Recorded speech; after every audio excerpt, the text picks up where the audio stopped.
अस्सलाम वालेकुम। नावल है रमसेज को आप लोग मेरे चैनल ड्रामेटिक नावल्स बाय नूरा आज की एपिसोड की तरफ बढ़ने से पहले सबसे रिक्वेस्ट करूँगी वीडियो को लाइक करना मत भूलिएगा, चैनल को सब्सक्राइब करना मत भूलिएगा और मुझे बताइएगा ज़रूर आपको नावल कैसा लगा। तो आज की एपिसोड में सब रिव्यू देना है बिकॉज आज की एपिसोड सरप्राइज एपिसोड थी। तो जी मुझे आप सबके रिव्यूज़ चाहिए हैं और ये मेरी एपिसोड आज बहुत पहले तैयार हो चुकी थी। 5 बजे तक तो एपिसोड तैयार हो चुकी थी और फिर मुझे रिकॉर्डिंग करनी थी। मैंने रिकॉर्डिंग की बिकॉज मुझे आज कहीं जाना था, दावत पर जाना था। तो फिर मैं काफ़ी ज़्यादा रिकॉर्डिंग करके जा चुकी थी। सिर्फ 5 मिनट की रिकॉर्डिंग रहती थी जो कि मैंने आकर यानी कि अब 10:30 या 11:45 हो रहे हैं, मुझे नहीं पता कितना टाइम हो रहा है। तो मैं रिकॉर्डिंग कर रही हूँ और फिर मैंने सोचा कि मैं जल्दी से आप लोगों को आज की एपिसोड दे दूँ। तो इंशाल्लाह सब्सक्राइब कर दीजिएगा और रिव्यू ज़रूर दीजिएगा बिकॉज आज की एपिसोड में सब कुछ रिवील हो चुका है। और मैंने अपनी तरफ से कोशिश की है कि रिकॉर्डिंग अच्छी तरह की जाए आप लोगों को, ताकि कोई प्रॉब्लम ना हो। अगर मैं रिकॉर्डिंग ना करती तो आज की एपिसोड आप लोगों को 5 बजे मिल जानी थी। इसका मेरा बहुत ज़्यादा फ़ायदा था, बट खैर पहले मैंने सोचा रिकॉर्डिंग नहीं करूँगी, फिर मैंने सोचा कि रिकॉर्डिंग करती हूँ। तो जी अब रिकॉर्डिंग अल्लाह हाफिज़। मैं अब थोड़ी सी रिलैक्स हो जाऊँ, मेकअप वगैरह रिमूव कर लूँ। तो जी फिर बढ़ते हैं। अस्सलाम वालेकुम। रंजिश तहरीन और आसिफ किस्त 110 पार्ट 1। मैं अपने लाला के हर फैसले में उनके साथ खड़ा। मुझे यकीन है मेरे लाला भी मेरे लिए हुए फैसले में मेरे साथ खड़े होंगे।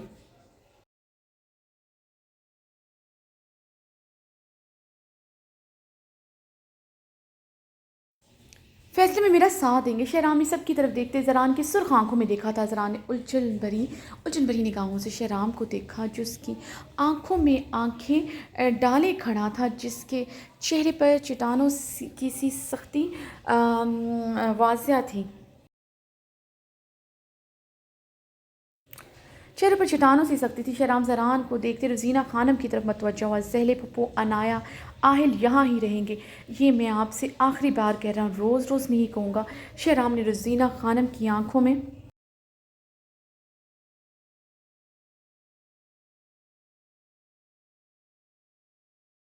आंखें गाड़ते सर लहजे में कहते अपने लफ्ज़ों पर जोर दिया था। शहराम बहारे मजीद खुद पर काबू नहीं रख सकी थी, इसलिए शहराम को गुस्से से पुकार बैठी।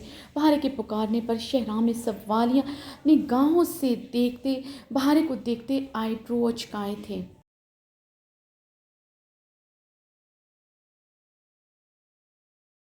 तुम्हारी तबीयत ठीक नहीं है, तुम्हें ऊंचा नहीं बोलना चाहिए। शहराम संजीदगी से कहते बहारे के करीब हुआ।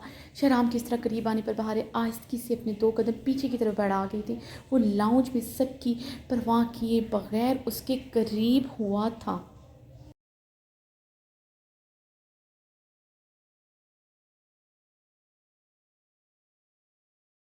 इन दोनों के दरमियान हाफ इंच का भी फासला नहीं था। शहराम का चौड़ा सीना तक उसके सीने से टच हुआ था। टच इसके बदन से उठती स्ट्रॉन्ग मर्दाना खुशबू से अपनी सांसों में घुलती महसूस हुई थी। शहराम के इस तरह सबके सामने करीब आने पर उसकी रंगत सुर्ख हुई। वो नजरें झुका कर रह गई थी।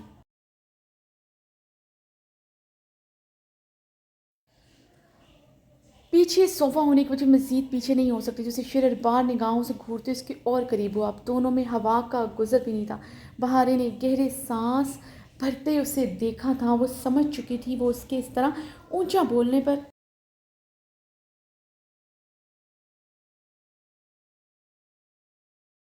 उसे इस तरह उसका सबके सामने गुस्से से पुकारना पसंद नहीं आया था। बोलो।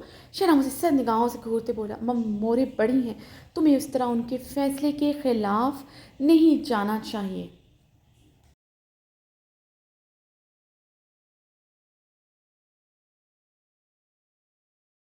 बहारे थोड़ा सा पीछे की तरफ खिसकती उसकी सर्द आंखों में देखते अटकते हुए मुश्किल कहा, मोरे बड़ी हैं। शराब बहारे के लफ्ज़ दोहराता एस्तज़ाया हंसा था। लगता है इस हवेली में तुम्हारी मोरे ही बड़ी हैं। शराम अब की बार रुजीना खानम को देखते तंजिया बोला।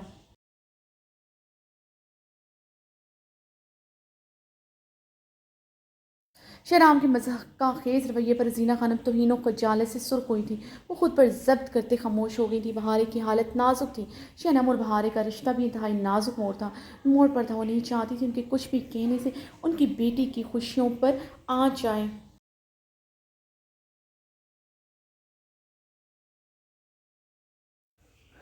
इनके इनके दरमियान और इन दोनों के दरमियान मज़ीद फासले बढ़े। अब तो बहार शहराम के बेटे की माँ थी, उन्हें अपने नवासा भी बहुत प्यारा था। मेरा लाला कत्ल हुआ था। बहार शहराम के तंज़ी अंदाज पर बेकाबू होते हैं साबों के साथ चटक पड़ी। आवाज़ नीचे। तुम्हारा लाला कत्ल हुआ था, इसका ये मतलब नहीं मेरे लाला को कातिल कहा जाए, मेरे लाला की बेइज्जती की जाए, मेरे लाला की बेइज्जती की जाए। शहराम एकदम हलक के पल पूरी कुव्वत से दहाड़ा था। शहराम की दहशतनाक दहाड़ पर वो जी जान से लरज़ उठी थी। बेयकीनी से शहराम को देखा, उसे सबके सामने ऐसे कभी बात करेगा।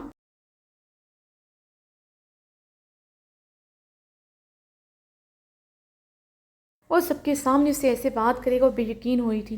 वो नम निगाहों से शहराम को देख रही थी जो खूनख्वार निगाहों से घूर रहा था। जीना खानम और अरबत खान परेशान हुए थे। अरबत खान ने जीना खानम को इशारा करते बहारे को खामोश रहने को कहा था। जीना खानम ने बेबसी से शहराम और बहारे को देखा, जो सबके सामने एक दूसरे की आंखों में आंखें गाड़े खड़े थे। भारे भीगी आंखों से हल्का हल्का लरसते शहराम की आंखों में देख रही थी। शहराम की आंखों का सर्दपन बढ़ता ही जा रहा था।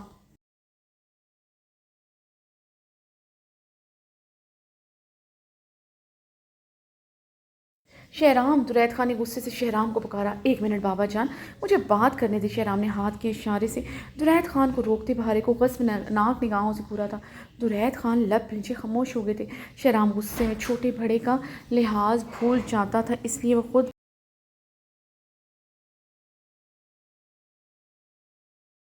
खुद पर जब्त करते खामोश होते। बचपन से ऐसे था, बहुत एक्सट्रीम लेवल पर गुस्सा आता था। जरान खामोशी से खड़ा अपनी हल्की घनी बेड पर हाथ फेरा था। अब्रिश के बोले, अब्रिश के लिए बोले गए लफ्ज़ जैसे उसके अंदर ईंधन दहकाए थे। जख्म सारे हरे हुए थे। वो खून उतरी आंखों से अब्रिश को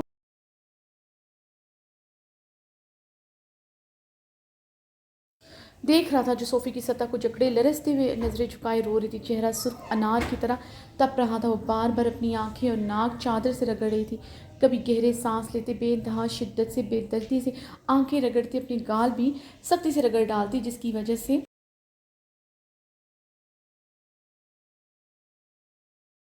जैसे खून छिलका रहे थे। ज़रान की निगाहें मुसलसल खुद पर महसूस करते हुए नज़रें भी उठा नहीं पा रही थी।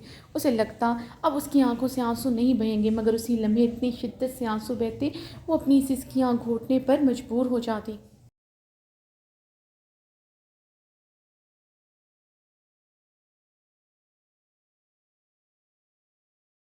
तो फिर बताओ, मैं और मेरी लाला, मेरे मोरे, मेरे बाबा किस अदालत का कह टहरा खटखटाएं। मेरी मोरे अपने जवान बेटे, मेरे लाला अपने जवान भाई की मौत का बदला कहाँ से लें। बाबरिक लाला के सीने पर 3 गोलियां बेदर्दी से मारी गई थी। मेरे लाला का जनाजा, मेरे लाला का कातिल कौन है? आहिल नहीं, तुम्हारे लाला नहीं, कौन है फिर? सब बेकसूर हैं यहाँ, फिर गुनहगार कौन है? भारे ने गहरे सांस लेती अपनी शबनमी लहजे पर काबू पाते शहराम की लहू उतरी आंखों में देखते इस्तफामिया लहजे में कर्ब से पूछा। शहराम उसकी आंखों में देखते इस्तज़ाया मुस्कुरा गया था। बाहर इसके लबों पर इस्तज़ाया मुस्कुराहट देखकर अब खुद उसके करीब हुई थी। उन दोनों के दरमियान अब हाफ इंच का फासला भी नहीं रही था। अगर मेरी मोरे अपने दर्द को कड़वाहट की सूरत में निकालती हैं तो मोरे बहुत बुरी हैं। अगर मेरे लाला अपने भाई का बहुत मौत का बदला तुम्हारी बहन से ले तो मेरा लाला सफाक हैं। अगर मैं चिल्लाते हुए तुमसे अपने लाला के कातिल का पूछूं, मैं बदतमीज़ हूँ। बताओ फिर हम कहाँ से इंसाफ मांगे? बताओ शहराम, कैसे इंसाफ दोगे तुम हमें? है इंसाफ तुम्हारे और तुम्हारे लाला के पास? पिछली 1 साल से मेरी माँ रातों को सोती नहीं।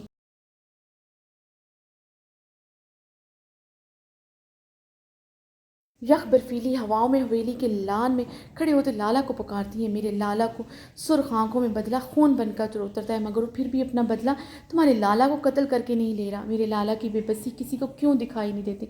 मेरे बाबा अपने ही बेटे से तुम लोगों की वजह से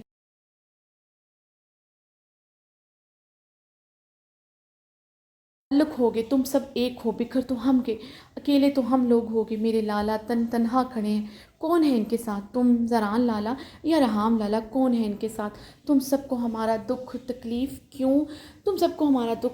क्यों नज़र नहीं आता?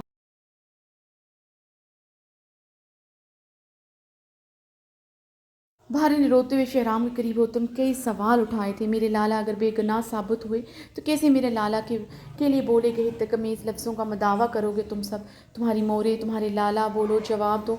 है तुम्हारे पास इस बात का जवाब?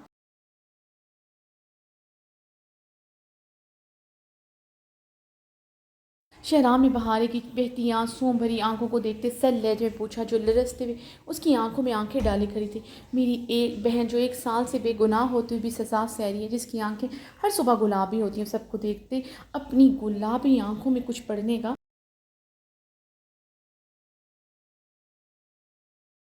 बहाना करते हर रोज़ खाने की मेज़ से उठती अपने कमरे की तरफ बढ़ती है। वो लड़खड़ाते हुए खाने की मेज़ से अपने कमरे तक जाती है। इन कदमों में लड़खड़ाहट गिन सकती हो कि वो सीढ़ियाँ चढ़ते कितनी बार लड़खड़ाई थी।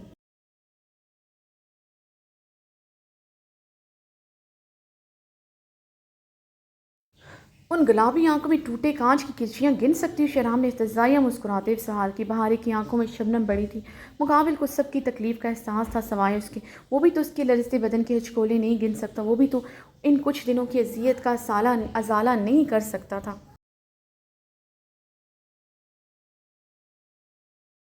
बार टूटी, कितनी बार बिखरी। वो शहराम की आंखों में देखते अपनी हथेली से आंखें अपनी हथेली से रगड़ गईं। और तुम जवाब दो मिस बहारे खान, वो इसके और करीब हुआ था। मेरी मोरे की अजियत का क्या, जो रोज़ अपने बेटे के लिए कातिल का लफ्ज़ सुनती हैं, अपनी जवान बेटी को पिछले 7 माह बेवजह सी ज़िंदगी गुजारते देख रही हैं। उनकी बेबसी देखो, इस बात को मान चुकी हैं अब उनकी जवान बेटी बेवा जैसी ज़िंदगी गुजारेगी बिना अपने लबों पर कोई शिकवा लाए बगैर। इस तकलीफ़ का मदावा हो सकता है? वो एकदम चीखा था। बहार इसकी आंखों में भीगी आंखों से देखते तंसिया मुस्कुराते हुए सर नफ़ी में हला।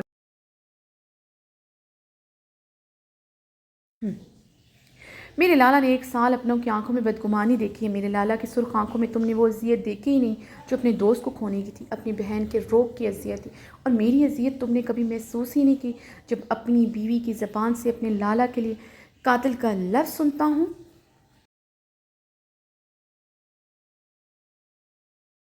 कैसा लगता है अपनी बीवी के लबों से अपने घर वालों के लिए गालियाँ सुनकर? शहराम बहारी की आंखों में आंखें गाड़े बोला, मैंने कब गालियाँ दी तुम्हारे घर वालों को? बहारी ने हिचकी लेते अपने सर को जकड़ते पूछा, जहाँ शदीद धमक हो रही थी जब से उसे सामने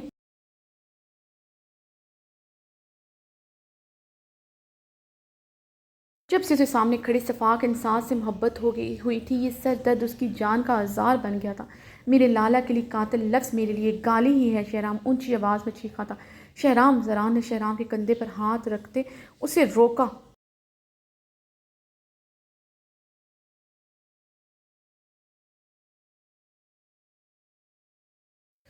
शहराम पीछे को होते अपने बालों को दोनों हाथों को जकड़ते ज़ब्त से गहरे सांस लेने लगा।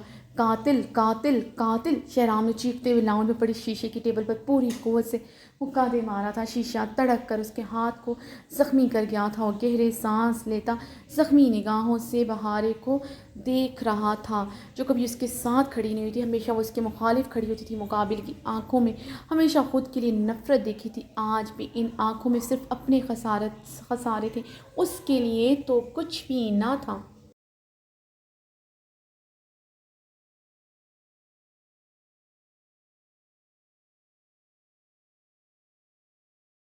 हारे ने लरसते हुए तड़पते हुए शहराम को देखा, जिसके हाथ से खून के कतरे फर्श पर गिरते सफ़ेद मार्बल को दागदार कर थे। जरान शहराम के हाथ से खून बहता देखकर यकदम उसकी तरफ बढ़ा।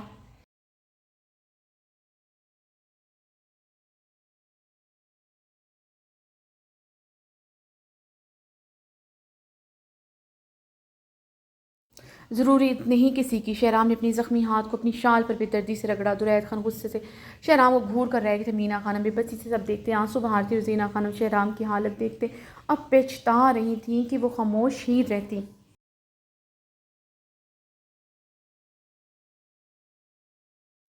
समीउल्लाह खान अपनी स्टिक पर वज़न डालते सोफ़े पर बैठे थे। उन्हें शिद्दत से अपनी गलती का एहसास हो रहा था। जैसे उनके पोते जवान हुए थे, उन्हें सबको अलग कर देना चाहिए था।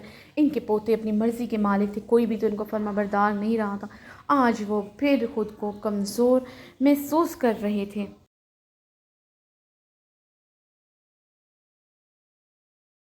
बाबरी का कत्ल हुआ ये सबको पता है, मगर किसी ने जानने की कोशिश ही नहीं की उसका कत्ल क्यों हुआ। शहराम सबको घूरते हुए चीखा था, क्यों हुआ था उसका कत्ल, मुझे जानना है। असफंद की गरजदार भारी आवाज़ जनान खाने में गूंजती, जनान खाने के दरो दीवार को हिला चुकी थी।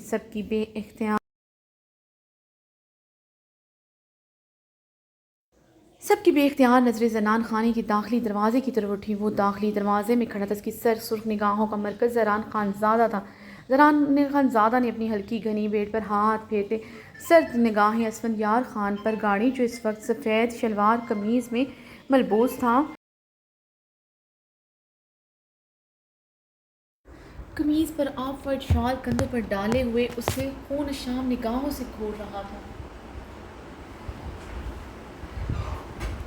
खून शाम निगाहों से घूर रहा था। अपने भारी कदमों की धमक लिए वो जरान को घूरता उसकी तरफ बढ़ा। दोनों दोनों शहराम ने बिल्कुल ठीक कहा, ये तो किसी ने जानने की कोशिश ही नहीं कि वो क्यों कत्ल हुआ। आज मैं तुम्हें मौका देता हूँ, साबित करो तुम बेगुनाह हो, सबको सबूतों से बताओ तुम बेगुनाह हो। 1 साल बहुत होता है, यकीन जरान खानज़ादा जैसे होशियार इंसान ने सबूत इकट्ठे कर लिए होंगे। अभी भी मैं तुम्हें मज़ीद वक्त देता हूँ, 60 मिनट है तुम्हारे पास, मतलब 1 घंटा तुम्हारे पास है। इससे 1 सेकंड ना तुम्हें ऊपर मिलेगा ना नीचे मिलेगा। पूरे 1 घंटे बाद मेरी पिस्टल की गोली होगी, तुम्हारा सीना होगा और मेरी एसफन अपनी रिस्ट वॉच पर नजरें दौड़ाए बोला। अपनी पिस्टल उसने अपनी शर्ट की पॉकेट से निकालते हुए सेंट्रल टेबल पर उछाली थी। Your time start now. असफन जरान की सुर्ख आंखों में देखते हलक के बल चीखा था। शहराम गुस्से से असफन की तरफ बढ़ा। नहीं शहराम, आज कोई आगे नहीं बढ़ेगा। आज तमाम हिसाब किताब मेरे और असफंयार खान के बीच होंगे। जरान ने हाथ के इशारे से शहराम को रोका था। लाला, शहराम खान हर उस मामले में बोलेगा जो उसके और इसके रिश्तों के बीच आएगा। असफन की पिस्टल से गोली बाद में निकलेगी। शहराम खान की पिस्टल से गोली पहले निकलकर असफंयार खान का सीना चीर जाएगी। शहराम ने आगे बढ़ते अपनी पॉकेट से पिस्टल निकाल कर टेबल पर फेंकते असफंयार खान को सद निगाहों से घूरा। असफंयार खान सिर्फ अपनी सर सूख निगाहें जरान पर गाड़े हुए था। दोनों एक दूसरे की आंखों में आंखें डाले खड़े थे। मैं आंखें गाड़े हुए थे। शहराम अपनी घनी मुझ पर हाथ फेरे असफंयार खान को घूरा था। दुरैद खान अरबत खान ने एक दूसरे की तरफ देखते अपनी दाढ़ियों पर हाथ फेरा था। पापा जान, आप बीच में नहीं आएंगे, आज आर पार होगा। आप मेरा जनाजा उठाने ही अब मेरे करीब आएंगे।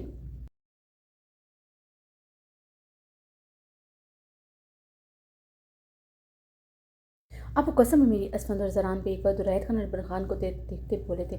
मीना खान और जीना खान ने अपने सीने पर हाथ रखा था। दोनों के दिल अपने अपने जवान बेटों को खोने से लरजे थे।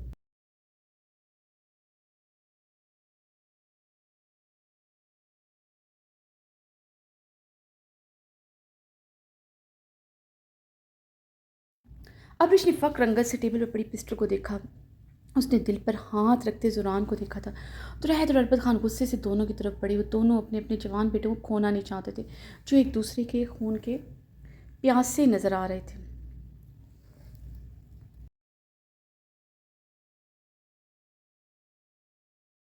चाहो तुम लोग दुरैद अरबत अरबत तुमको हमारा कसम है, हम देखना चाहते हैं आज पहला हमारा किस पोता का जान जाता है और कौन सा पोता हमारा जनाजा उठाने के लिए ज़िंदा बचता है। सुमियल्ला खान गहरे सांस लेते गुस्से से दहाड़े।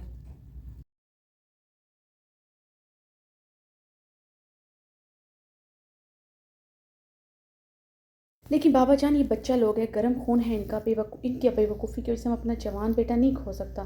तो रहत खान संजीदगी से बोले, तुमको कसम है हमारा कोई आगे नहीं बढ़ेगा। जो आगे बढ़ेगा वो अपना बाबा को खोदा। अब हम देखते हैं हमारा बेटा को अपना बाबा प्यारा है या अपना बेटा।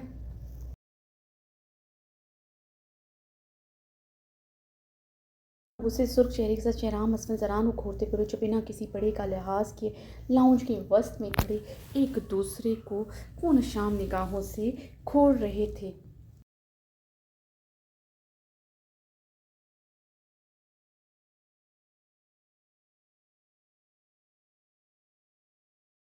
जुनैद खान अरबत खान समीउल्लाह के माथे की वेंस फूलती देखकर बेबसी से अपनी अपनी जगह पर रुक गए। समीउल्लाह का बीपी हाई होता, उनकी बात ना मानते, यकीनन गुस्से में अपना बीपी हाई कर देते, उनका बीपी शूट हो जाता।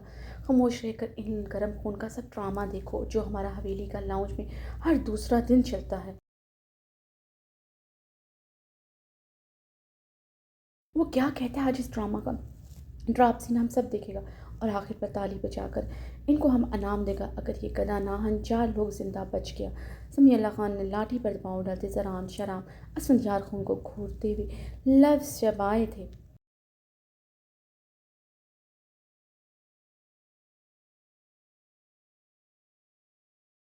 अब किस बात का इंतज़ार करे, शू हो जाओ तुम गधा लोग। समीउल्लाह खान असफंद ज़रान शराम को घूर खामोश खड़ा देखकर गुस्से से गर्जे थे। 1 घंटे से पहले ही मैंने साबित कर दिया मैं बेगुनाह हूँ। बमा सबूतों के साथ तुम क्या करोगे असफंदियार खान?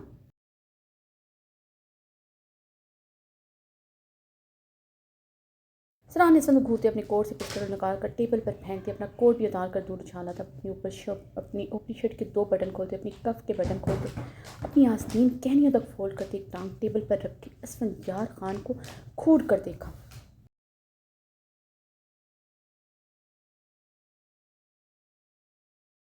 अब बताएगा तुम जिंदा बचोगी तो मैं तुम्हें इस क्वेश्चन का जवाब ज़रूर दूंगा। असफंदियार खान जुरान की सुर्ख आंखों में देखते तंजिया मुस्कुराया। जरान असफंदियार खान की बात पर इस्तेसाया मुस्कुराया था। पहले मैं तुम्हें वो सबूत फराहम करूँगा जिनका सबूत तुम्हें यहाँ घर का हर फर्द देगा। जरान अपनी टांग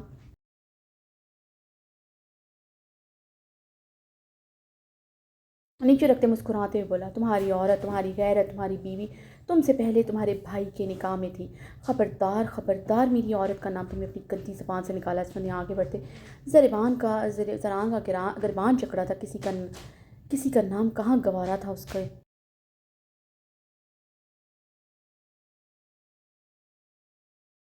किसी के साथ असमा की दिमाग की रगें भड़की थी। तुम्हारी औरत, तुम्हारी गैरत, तुम्हारी इज्जत तुमसे पहले जरान खानज़ादा की बहन है और अपनी बहन में जरान खानज़ादा की चलती है, वो तुम्हारी गैरत नहीं है।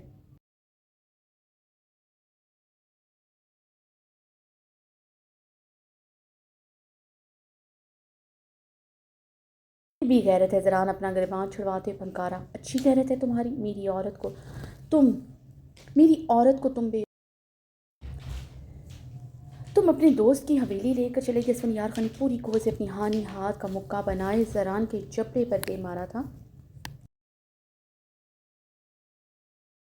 इस एक बात ने 2 दिन से उसके अंदर आग लगाई। तुम जैसे इंसान की गैरत लाने के लिए मुझे ये करना पड़ा, वरना तुम जैसे की गैरत कैसे आती। ज़रा ने पूरी कुव्वत से जवाबी कार्रवाई करते उसके जबड़े पर पूरी कुव्वत से मुक्का दे मारा।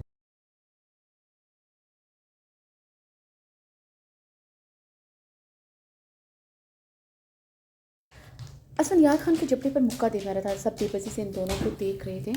शराब भी अपनी गनी पर हाथ भी थे, खुद पर जब्त किया। असद के जबड़े से निकला खून उसके सांप पर सुकून कर गया था।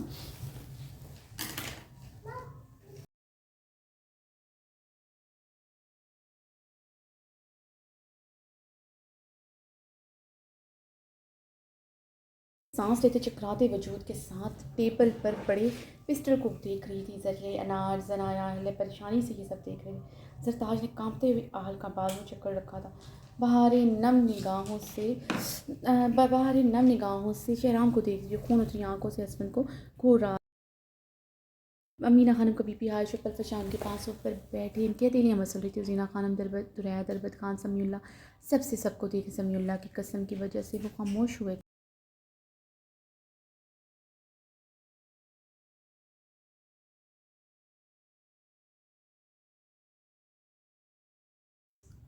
अब सुनने का हौसला पैदा करो। तुम्हारी गैरत को तुम्हारे भाई ने कैसे कैसे तकलीफ पहुंचाई थी और मुझे बताना मैं एक भाई होने के नाते कहाँ गलत था। जरान असमत को घूरते उससे दूर हुआ तो असमत अपनी शाल को झटकते पीछे हुआ था।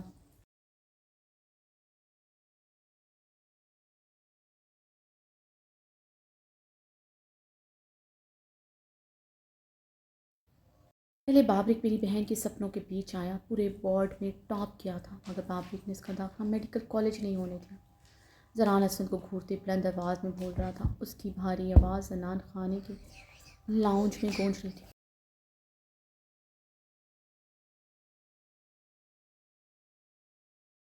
कोई बात नहीं, अगर उसने नहीं होने दिया आबिर, उसकी निकाह में थी, उसका हक था उस पर। यही बताया कि हमें औरत पर सबसे ज़्यादा उसका हक उसके शौहर का होता है। इस तरह बाबरिक का भी हक था आबिर पर, वो उसका अच्छा बुरा फैसला ले सकता था।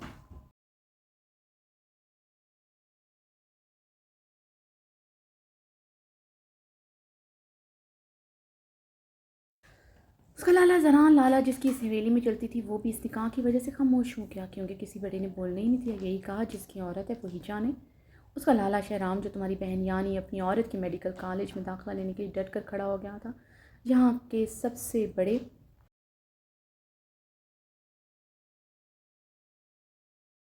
कॉलेज में शहराम ने तुम्हारी बहन यानी उस अपनी औरत का दाखिला खुद करवाया था, सबके मुखालिफ जाकर। मगर अपनी बहन की जब बारी आई, नहीं बोल सका, क्योंकि उसके दोनों भाई इस हवेली की रवायतों में खुद को जकड़े खुद को जकड़ते महसूस करते, अपनी बहन के वाली वारिस बाबरी को मान चुके थे। रानी गहरे सांस लेते बोलते अपने गले बालों में उंगलियां फिरी। अबीर के साथ हुई ज्यादतियों ने आज फिर जरान की आंखें नम कर चुकी थी। शराब ने अपनी जख्मी हाथ का मुक्का अपनी चौड़ी हथेली पर मारते खुद पर काबू पाया। वो अपनी बहन के लिए स्टैंड क्यों न ले सका, इस सोचकर अजियत की इंतहा पर था।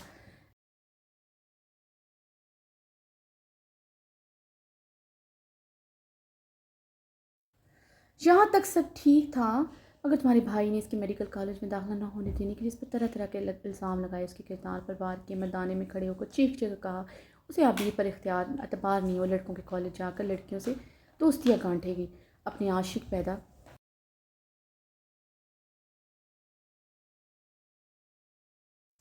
आशिक पैदा करेगी। ज़रान की बात पर जैले जैसे ज़मीन पर गड़ी थी। अपना जुर्म याद आया था। ये सब अमेरिका में सुनकर मुझे कैसा लगा होगा। एक बार मेरी जगह पर खुद को रख कर सोच लो। मेरी जगह तुम्हारी बहन होती तो। रानी असम की सुर्ख आंखों में घूरते लफ्ज़ पाए थे। असम ये सब सुनता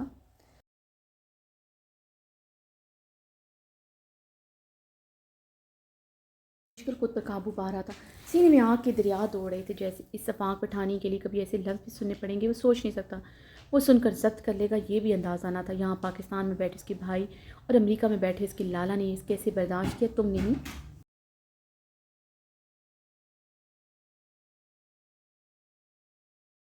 तुम नहीं जानते, ये ना कभी जान सकते। इस बात का सबूत तुम्हें यहाँ हर कोई देगा। चाहो तो अपनी मोहरों से पूछ लो। जरान ने रजीना खानम की तरफ इस्तज़ाइया निगाहों से देखते उसकी तरफ देखा तो रजीना खानम की आंखों में जर्रान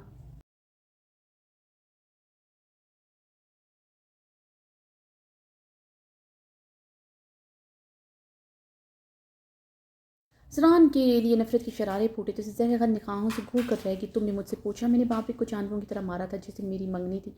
हाँ मारा था, तुम्हारी मोरे ने तुम्हें भी बताया होगा।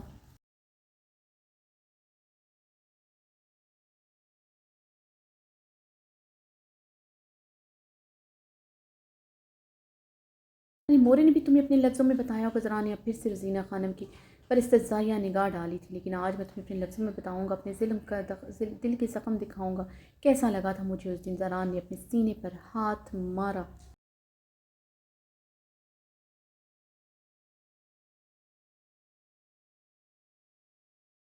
आबिर अपने निकाह में होने का आबिर पर अपने निकाह में होने का फ़ायदा उठाता, उस पर हक समझता था। निकाह में थे दोनों। शहराम बिहारी भी निकाह में थे, बचपन के निकाह थे। शहराम भी बहारे पर हक जताता था, यहाँ हो या फिर जर्मनी।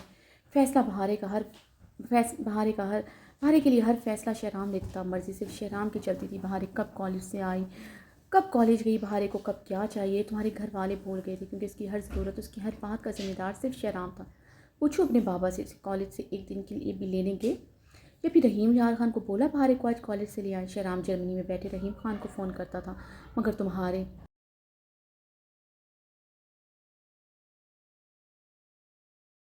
तुम्हारे बाबा यहाँ बैठे रहीम खान को बहारे को कॉलेज से लाने के लिए नहीं कहते थे। जरान की बात पर अरफत खान ने गहरा सांस लिया। वो ठीक कह रहा था, बहारे की उन्होंने कोई जिम्मेदारी नहीं उठाई थी। 14 साल की उम्र से शहराम बहारे की हर जिम्मेदारी ले चुका था।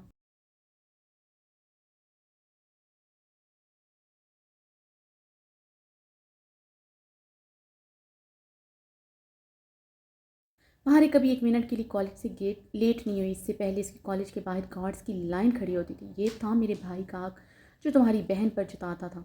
जरान की बात और बहारे ने गहरी सांस लेते भीगी आंखों से शहराम को देखा, जो सन को सर्द निगाहों के हिसार में लिए खड़ा था।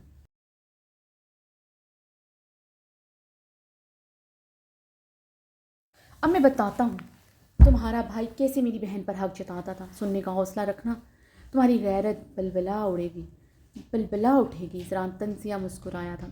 असफंदियार खान जब से मुठ्ठियाँ भींच गया, इसको कमरे में घसीट कर ले जाने का हक जताता था सिर्फ तुम्हारा भाई। ज़रान असफंद को घूरते हुए बोला तो ज़रान की बात पर असफंद दहाड़ते हुए ज़रान का गिरबान जकड़ गया था। दुरैद खान, अरबत खान की आंखें सुर्ख हुई थी। वो लोग एक दूसरे से नजरें चुरा गए थे। समीला खान सोफे पर बैठे लाठी पर हाथों का दबाव डालते ज़मीन को घूर कर रह गए। बचपन के निकाह का फैसला आज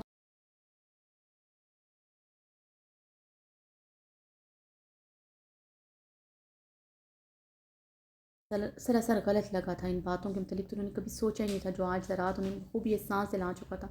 हकीकत बता रहा हूँ असफंदियार खान, गैरत को एक साइड पर रखकर सुनको। ज़रा अपना गिरबान छिड़वाता चीखा।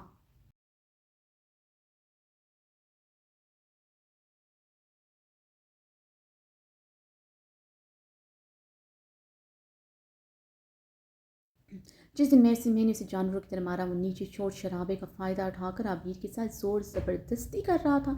लाला था उसका जब वो भागते मेरे गले लगी, भूल गया कि बाबरिक उस पर हक रखता है। आग लग गई खून में, जी तो कर रहा था उसकी जान ले लूं,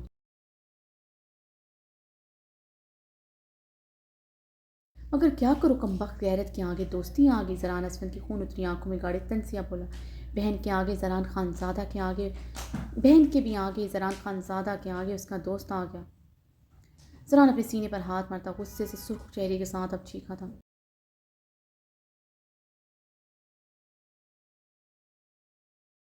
असम गहरी सांस लेते ज़रान वो घूर रहा था। उसे समझ नहीं आता वो क्या करे, वो ये सब कैसे।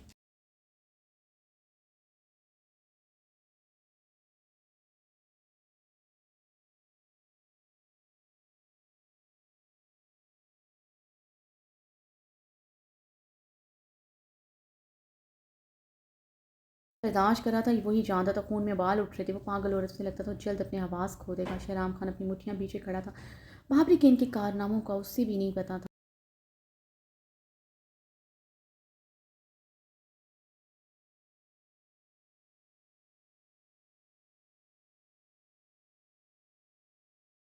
तुमने आज से 7 माह पहले अबीर को सजा सुनाते मुझसे पूछा, मैंने बाबरी पर जान से मारने का हमला किया।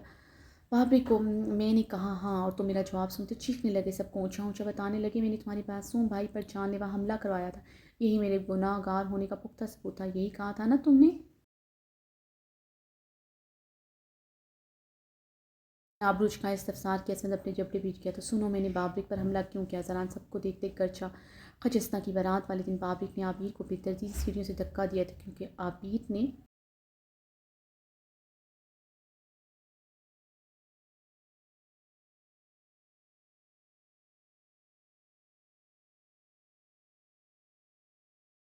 दिन पहले बाबरिक की आंखों में पेपर स्प्रे फेंका था। इस बात की सजा बाबरिक ने आबिर को बेतरतीब सीढ़ियों से बेरहमी से धक्का देकर दी। दूसरी सीढ़ी से धक्का दिया था, वो भी उसकी मैक्सी पर पाँव रखते उसे धक्का दिया। उस सर के बल गिरी थी, सीधा दूसरी सीढ़ी से नीचे ज़मीन पर आई थी। खून ही खून था यहाँ हर तरफ। इस बात का तुम्हें सबूत यहाँ खड़े बहुत से लोग दोगे, कैसे वो खून में लथपथ बेहोश पड़ी थी। जरान ने सीढ़ियों की तरफ इशारा करते अपनी सुर्ख आंखें मसली।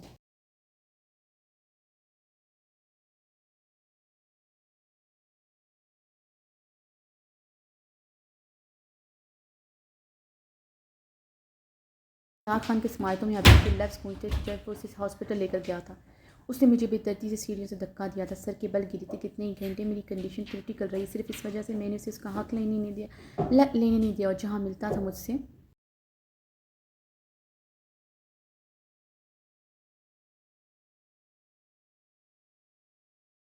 बाजी करता था। कभी कॉलेज जाते हुए अपने कमरे में खींच कर ले जाता, कभी मेरे कमरे में आ जाता था। यही कहता था वो मेरा वो हाल करेगा। मेरा लाला उसके कदमों में झुककर मेरी हालत देखते रहम की भीख मांगेगा।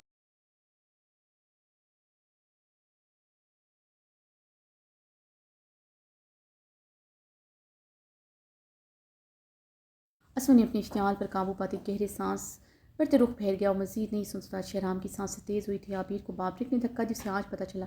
शहराम ने गुस्से से अब जरान को घूरा। शहराम ने गुस्से से चीखते हुए एक बार फिर से टेबल पर मुक्का दे मारा था।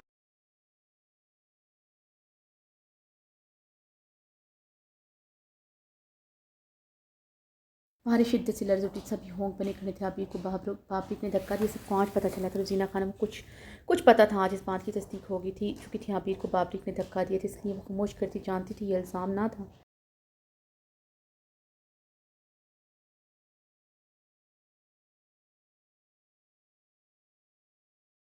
बाबरिक पर जानलेवा हमला करके उससे अपनी बहन का बदला लिया था असफंदियार खान। ज़रा ने उसकी पुश्त को देखते कर राया, चलो फिर तुमसे पूछता हूँ, तुम मेरी जगह होते क्या करते? ज़रा ने असफंदियार खान के मुकाबिल आते सच नजरों से इस्तफसार किया।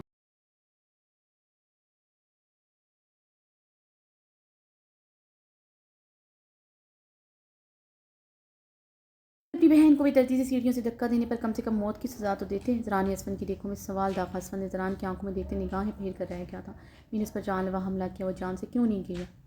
वो जान से क्यों नहीं गया? अगर गोली उसके बाजू पर लग सकती थी तो सीने पर भी लग सकती थी।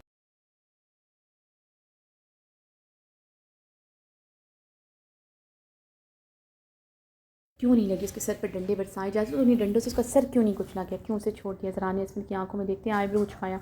असफन की आंखों में सुर्खी बढ़ती जा रही थी।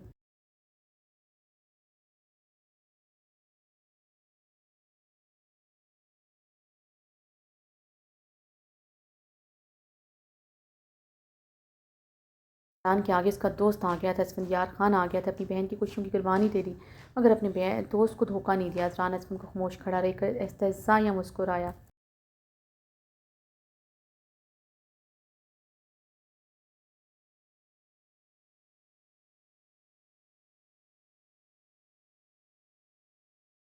आता है बाबरिक ने ये सब किया भी है तो उससे उससे उस पर कत्ल वाजिब नहीं हो जाता। उससे उसका बाबरिक के इतना कुछ करने के बाद भी अगर मैंने उसका कत्ल किया तो तेरी गोली का हकदार तो फिर भी हूँ। क्यों ही ना कहीं सरकतों से तो तू भी वाकिफ था। ज़रान तंजिया मुस्कुराया, उसे सिर्फ निगाहों से देख कर रह गया।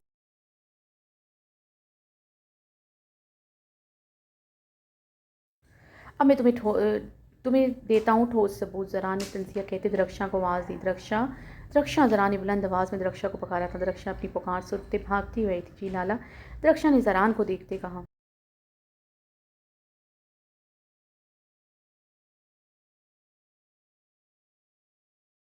कुछ चीज़ें तुम्हें कुछ दिन पहले पकड़ाई थी, वो ला कर दो। ज़रा ने असम को देखते संजीदगी से कहा। जी लाला, दरक्षा कहते चली गई थी। लाउंज में मौत सा सन्नाटा छाया था। ज़रान के पास अपनी बेगुनाही के क्या सबूत हो सकते थे? अगर थे तो वो भी अभी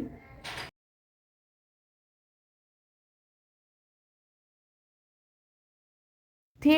अगर थे तो अब तक खामोश क्यों था? सब सांस रोके खड़े थे। शराम अपने मुंह पर हाथ फेरता ज़रान की तरफ बढ़ा। थोड़ी देर बाद रक्षा एक पैकेट के हमरा वापस आई थी। वह ज़रान को पैकेट पकड़ाते वहाँ से वापस चली गई थी।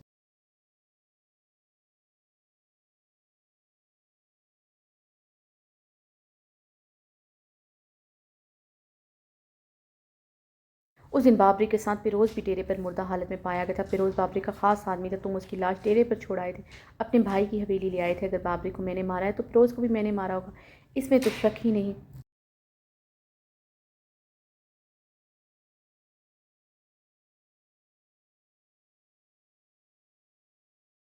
तो शक हो ही नहीं सकता। फिरोज़ को मारने वाला सिर्फ मैं या आहिल हो सकते हैं। उसके सीने पर गोलियां भी मेरे पिस्टल से निकली होनी चाहिए, है ना?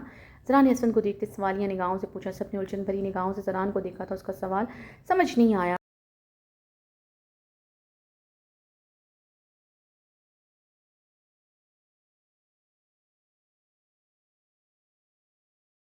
बाबरी का उस दिन पोस्टमार्टम ना हो सका। तुमने करवाने देना था, मगर फिरोज़ का पोस्टमार्टम मैंने करवाया था। ये पोस्टमार्टम रिपोर्ट। ज़रा ने पोस्टमार्टम रिपोर्ट हाथ में पकड़ी असमत की तरफ लहराई। इसमें वाज़िया तौर पर लिखा है, गोली 2 फीट की दूरी पर फिरोज़ के सीने में आर पार हुई।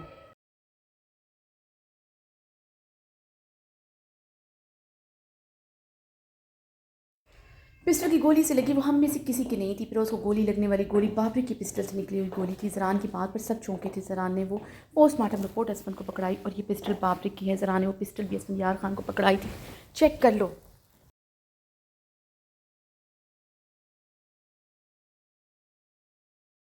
चेक कर लो अच्छी तरह, इसमें तमाम डिटेल लिखी है। ज़रा ने संजीदगी के साथ इसमें पोस्टमार्टम की रिपोर्ट देखते हैरान था। बाबरी फिरोज़ को क्यों मारेगा? ये बात हैरान कुन थी।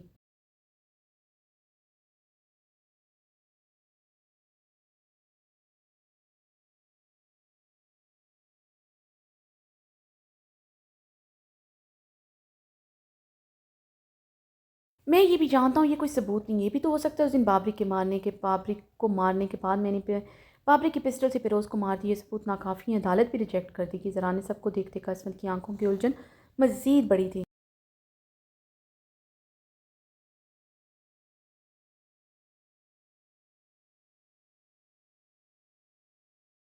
चलो सबसे ठोस और पुख्ता सबूत देने से पहले तुम्हें मैं ज़बानी कलामी बताता हूँ उस दिन आखिर हुआ क्या था।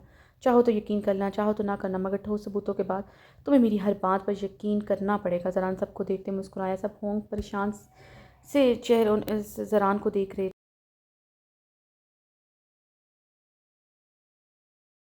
शराब भी गनी बेड पर हाथ पर फेरते ज़रान को देख रहा था। उस दिन गेस्ट हाउस में क्या हुआ ये उसे भी जानना था।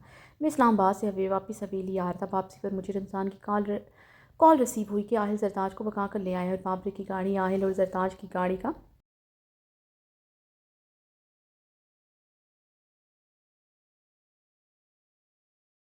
क्या करते उन पर फायर किया। यही हुआ था ना आहिल? ज़रा ने बुलंद आवाज़ में आहिल से पूछा। जी भाई, आहिल ने स्टिक पर हाथ का दबाव डालते कहा। मैंने रमज़ान से कहा मेरे आने तक उनका पीछा करो, बाबरी पर नज़र रखो, उसे रोकने के लिए इसकी गाड़ी पर फायर करो, मगर बाबरी को कुछ नहीं होना चाहिए।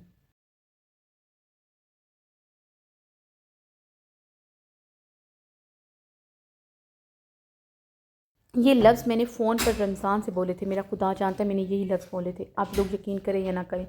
ज़रान को सबको देखते संजीदगी से बोला। आधे घंटे बाद रमज़ान का फ़ोन आया। सर बाबरी को से टॉर्च देकर निकल गया है और आहिल की और जरताज की गाड़ी भी।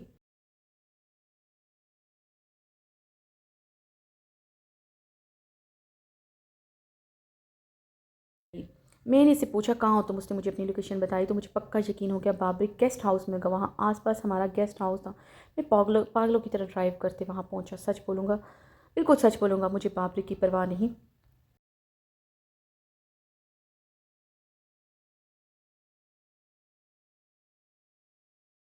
आहिल और ज़रताज की परवाह थी। ज़रा ने संजीदगी से कहा। मैं जब गेस्ट हाउस पहुंचा तो गेस्ट हाउस खुला मिला, मतलब इसका एंट्रेंस डोर तक खुला था। हैरान कन बात थी, बाबरी के अंदर था तो उसने एंट्रेंस डोर लॉक क्यों नहीं किया? क्या गेट क्यों खुला क्यों रखा? जरान ने सबको देखते सवाल किए। सब खामोश खड़े थे।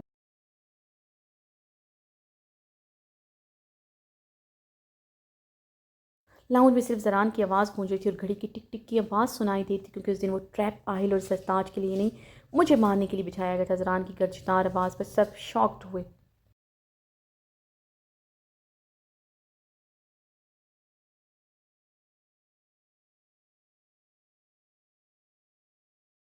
सबने उलझन भरी निगाहों से एक दूसरे की तरफ देखा। जरान क्या कह रहा था कुछ समझ नहीं आया था। मैं गेस्ट हाउस के अंदर दाखिल हुआ। अंदर के मंजर ने मेरी आंखें खतरनाक हद तक खोल दी थी, बल्कि मुझ जैसा पत्थर दिल इंसान लरस कर रह गया।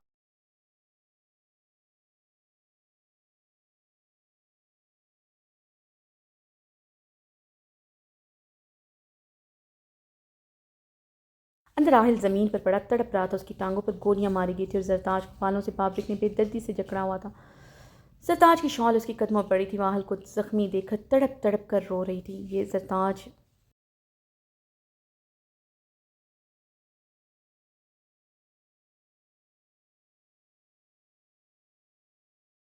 जरताज ही सुनते आहिल का बाजू पकड़े शिद्दत से रो दिया। ब्रिश की आंखों से भी गर्म स्याल पूरी शिद्दत से बहा था। फिरोज और बाबरी की फलक शगाफ कह के गूंज रहे थे। ये गैर इंसानी से लोग देखकर एक पल के लिए मैं साकित हो गया।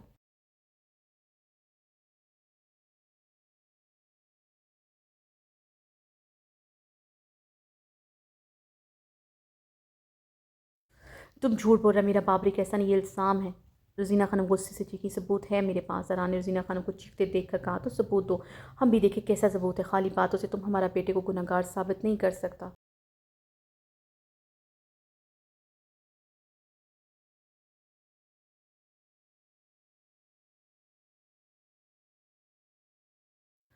जीना खानम गुस्से से पागलों की तरह चीखी थी। बाकी सब खामोश खड़े थे। हकीकत सामने आने पर सब पत्थर हुए। समझ नहीं आता क्या कहें क्या करें। जरा ने उस पैकेट से एक मोबाइल निकाल कर उसकी रिकॉर्डिंग ऑन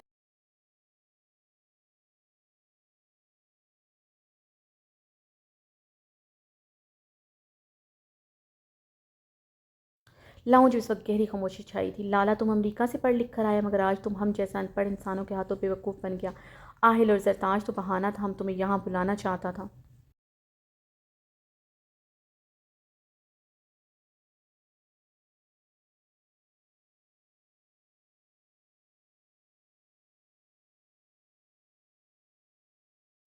ताकि तुम्हें यहाँ बुलाकर तुम्हें तुम्हारी मौत दे सकूँ, जिसका हम जाने कब से इंतज़ार कर रहे हैं। तुमने हम पर हमला करवाया था, हमने तो उस दिन फैसला कर तुम्हें ऐसी मौत देगा कि मौत को भी तुम पर तरस आ जाए।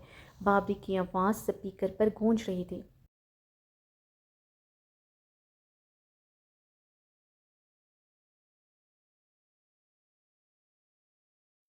बाबरी, तुमने मुझे ही मारना था, तो इस सब में आहिल और जरताज को क्यों घसीटा? बाबरी को तुमने मुझे मारना ही था, इस सबको आहिल क्योंकि जरताज को क्यों घसीटा? अब जरान की आवाज़ सबको सुनाई दी, क्योंकि हमने तुम्हारे कत्ल का इल्ज़ाम भी तो किसी पर लगाना था। अब हम तुम्हारे कत्ल का इल्ज़ाम आहिल पर लगा देगा। चुप। बाबरी की आवाज़ फिर से गूंजी थी। अच्छा, मेरे कत्ल का इल्ज़ाम आहिल पर लगाकर सबसे क्या कहोगे? मुझे आहिल ने क्यों मारा? जरान की आवाज़ अब सबको सुनाई दी। सब खामोशी से खड़े सुन रहे थे।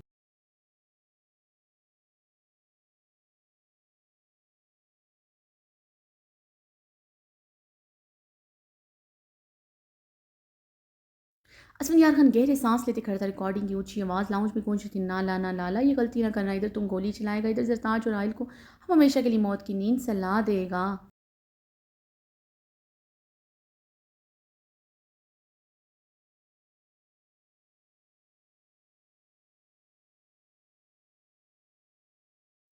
बाबरी के लिए छोड़ दो, तुम किसी भी सूरत यहाँ से बचकर नहीं निकल सकते, ना ही तुम मेरे कत्ल का इल्ज़ाम आहिल पर लगा सकते हो। जाने दो इन्हें। अब की बार जरान चीखा था।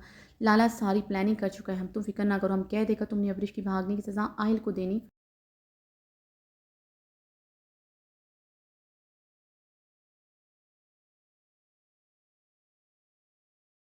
आहिल को देनी चाहिए थी, बदले में आहिल ने तुम पर गोली चला दी। तुम दोनों एक दूसरे को मारते, कुत्ते की मौत मर के। बाबरी को अपनी बात करते कमीनगी से सच, जिसमें फिरोज ने उसका पूरा साथ दिया। सब ये बेचैनी से सबको खामोश खड़े सुन रहे।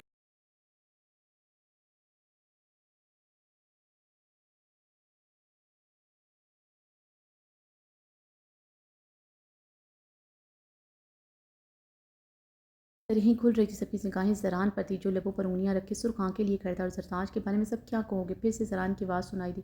यही कहूँगा, वो अपने किसी यार के साथ भागी। वो शतराना हंसी हंसा।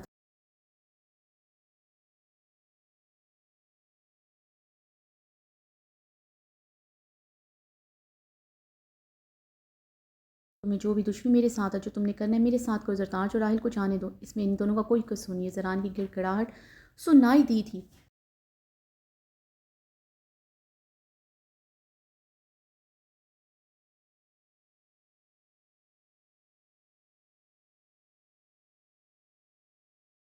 पिस्टल ज़मीन पर फेंक दो लाला, वरना जरताज और राहिल पर बिना कोई रहम खाए उनके सीने में हम सारी गोलियां उतार देगा।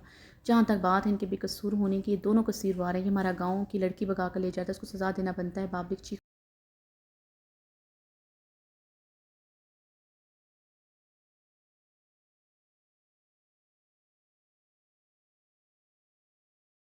बाबरी को तुम्हारी कहानी पर कोई यकीन नहीं करेगा। तुम ये सब कहोगे, तुम्हें लगता है सब इस बात पर यकीन करेंगे आहिल ने मुझे मार दिया? आहिल अकेला मुझे कैसे मार सकता है? ये सब तुम जानते हो। तुम आहिल को पसंद नहीं कर सकते, सारा शक तुम पर ही जाएगा।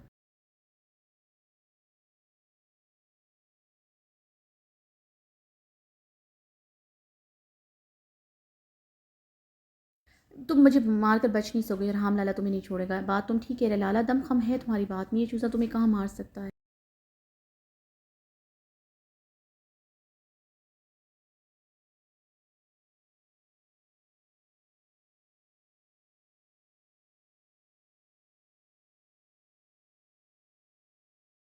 सब होंक से खड़े तो इंसान में छुपा भेड़िए थे। सबको आज पता चला। क्या करूं फिरोज खान? बाबरी की आवाज़ सफाई की गूंजती आवाज़ सुनाई दी, साथ ही फिरोज की चीख।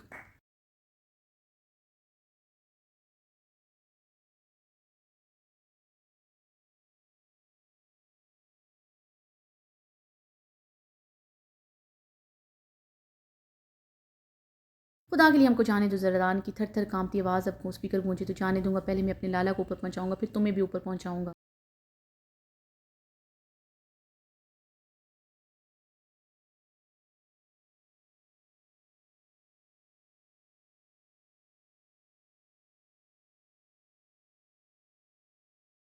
वरना जरताज भी फिरोज की तरह अपनी जान से जाएगा। तुम्हें पता चल के हम किसी की भी जान ले सकते हैं, इसलिए तुम्हारा बेहतरी इसी में अपना पिस्टल ज़मीन पर फेंक दो। तुम्हारी वजह से एक मासूम सा खूबसूरत लड़की जान से जाएगा।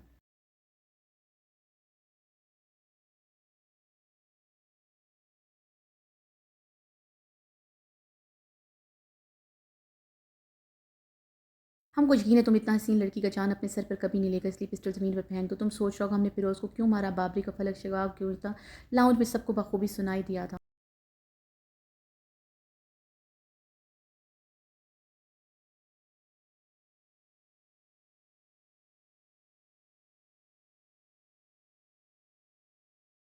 तुम्हें आहिल नहीं मार सकता मगर फिरोज़ तो मार सकता है ना। फिरोज़ जरताज से मोहब्बत करता है, इसने आहिल और जरताज का पीछा किया और जरताज और आहिल को मार दिया। तुमने आहिल और जरताज को बचाते हुए अपनी जान गंवा दी।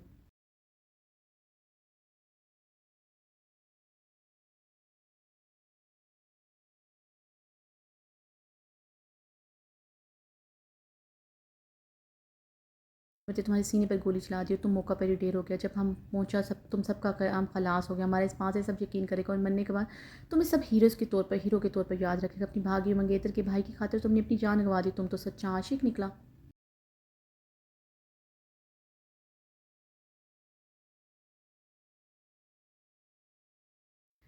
लोग हीर रांझे की जगह तुम्हारा दास्तान याद रखा। तुम मर कर भी सबकी नज़रों में जिंदा रहेगा। बाबरी का पागलों की तरह ऊंचा ऊंचा हंस रहा था। सब खामोशी से रिकॉर्डिंग सुन रहे थे जिसमें एक लफ्ज़ बाबरी के खिलाफ जा रहा था।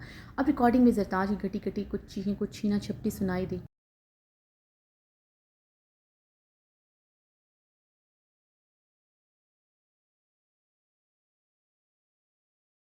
सरताज की चीख सुनाई दी जिससे किसी कोई मुंह के बल गिरा। उसके बाद पिस्टल की गोली और बाबरी की चीख सुनाई दी। फिर जरान की आवाज़ सुनाई दी। नहीं रमज़ान गोली मत चलाना। जरान चीखा था मगर उसी दौरान कुछ फाइट सुनाई दिए थे।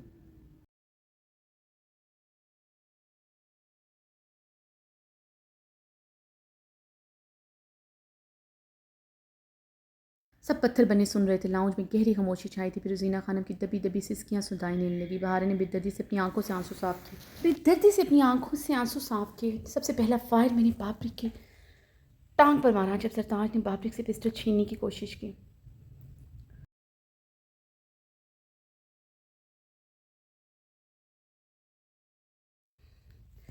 बाबरी ने जरताज को थप्पड़ दे मारा था। मोंदे मुंह के इसी बात का फ़ायदा उठाकर मैंने ज़मीन से पिस्टल उठा के बाबरी के टायर पर टांग पर फायर मारा। मकसद इस वक्त बाबरी को रोकना था। वो फिरोज़ को मार चुका था, आहिल को शदीद कर जख्मी कर चुका था। मुझे और आहिल को मार कर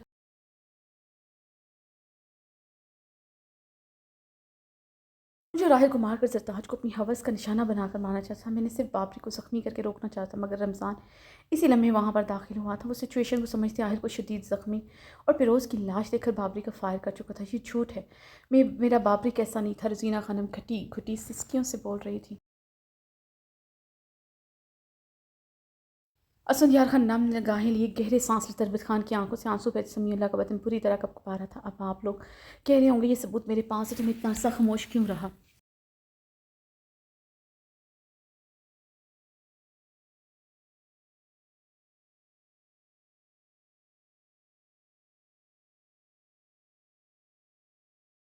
सवाल किया। सबके दिमाग में सवाल था भी। सबकी निगाहें फिर से ज़रान पर उठी थी। मैंने गेस्ट हाउस में दाखिल होते सिचुएशन समझते रमज़ान को अपनी कोट की पॉकेट से डायल लिस्ट में रमज़ान का नंबर डायल किया था।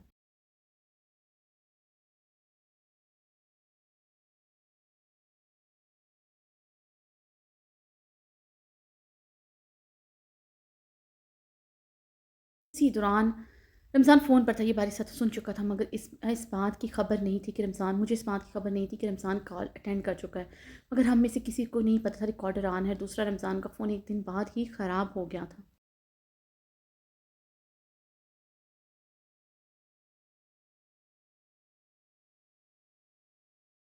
किसी के दिमाग में आया ही नहीं। कॉल ऑन थी तो किसी ना किसी तरह रिकॉर्डिंग निकलवाई जा सकती थी और रमज़ान की सेफ्टी के लिए मैंने उसे अगले दिन ही आहल समेत गायब कर दिया ताकि रमज़ान रसूम के हाथों न लग जाए। कुछ दिन पहले रमज़ान ने मुझे बताया कि उसने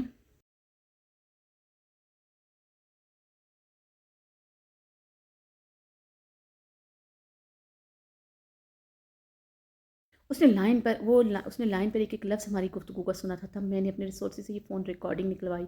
ज़रा ने संजीदगी से बताते गहरे सांस लिए। लाउंज में सबको देखा। लाउंज में एक बार फिर से मौत का सन्नाटा सा गूंजा था। तो आज की एपिसोड ख़त्म होती है। तो खुश रहिएगा, हंसते रहिएगा, मुस्कुराते रहिएगा, खुश रहिएगा और मुझे अपनी दुआओं में याद रखिएगा।